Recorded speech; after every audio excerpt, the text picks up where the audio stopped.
morning, ladies and gentlemen. Oh, boy, is he out of sync.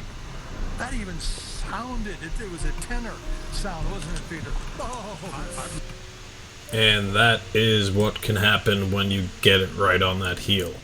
Now, since you asked please in your title, we will diagnose exactly what's causing that heel contact.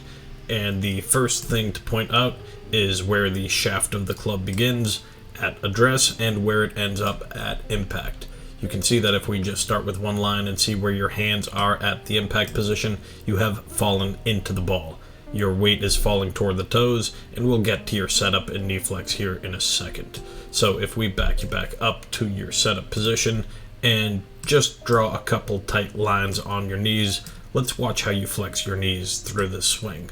So from P1 to P2, club parallel to the ground, your trail knee flex, the right knee is extending back, and then before the club even reaches P2, both knees begin driving down towards the golf ball.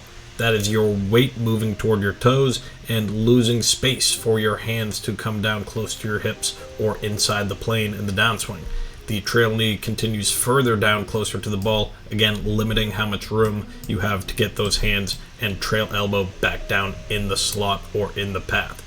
It is that hand reach that causes the heel, and then you try to save it by just exit stage left with everything. But the ball will often go the opposite way that you're trying to steer it. So you should check out or back up to work on how you move the knees, especially the trail knee, all the way up to the top of the backswing. That should continue to straighten, not to a point of locking out, but just to keep straightening and not falling into the ball as you transition to the top. It will keep your weight back toward your heels and try not to lunge into it toward your toes. Instead, rather drive your weight more towards the target laterally.